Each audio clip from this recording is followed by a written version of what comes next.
Nashukuru Mungu, alhamdulillah tuko vizuri sana na maandalizi yako vizuri na maandalizi yamekamilika ya kwenda kukabiliana na timu ya KMKM. Kama ambavyo unavyojua, hii finali kama imejirejea msimu wa mwaka jana.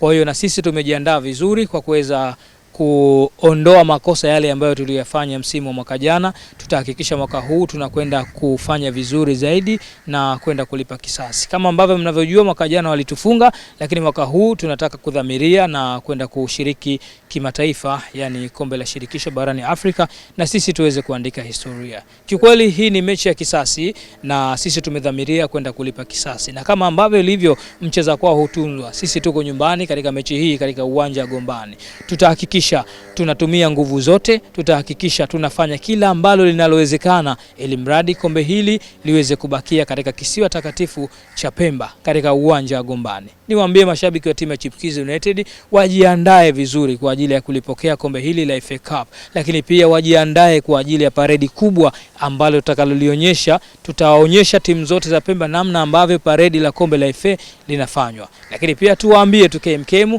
huko ambako wanakuja wajiandae vizuri kisaikolojia kwamba wanakuja kupoteza. Tumejipanga, tumeamua, tumedhamiria. Tunataka tuwaonyeshe ulimwengu namna ambavyo ukubwa wa timu ya Chipkizi. Kama ambavyo sisi wafalme kisiwa cha Pemba, tutahakikisha kwamba tunataka kuwa wafalme Zanzibar kwa ujumla. Kila mmoja aione Chipkizi United kweli mwaka huu wamedhamiria. Kuhusu swala la safari, sisi tumejipanga vizuri. Hivi ninavyokuambia, tumeshakata passport kwa upande wa wachezaji wote, lakini pia wale wachezaji ambao tunataka kuwaongeza tayari tumeshamalizana nao kwenye mikataba, wanasubiri siku tu ili tuweze kuwatambulisha. Kuna wachezaji wazuri wakubwa ambao hao wana vigezo na tuna matumaini makubwa ya kuweza kutufikisha alau katika hatua ya group stage katika mashindano hayo ya kombe la shirikisho. Sisi hatutaki kwenda huko kwenda kushiriki tu, tunataka kwenda kwa ajili ya kuonyesha namna ambavyo watu wanacheza mashindano haya ya kimataifa, na sisi tunataka kuweka historia kipekee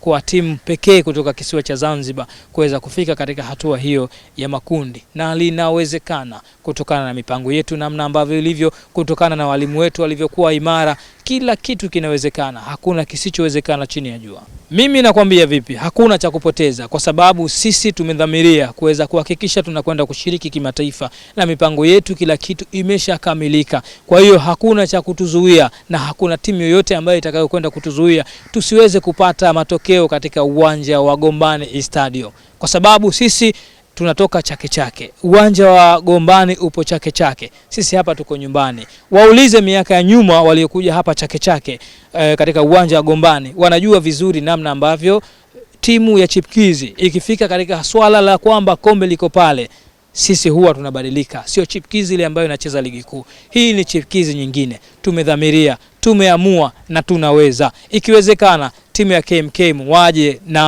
wajiandae vizuri kisaikolojia kwamba huku wakija hakuna mtelezo,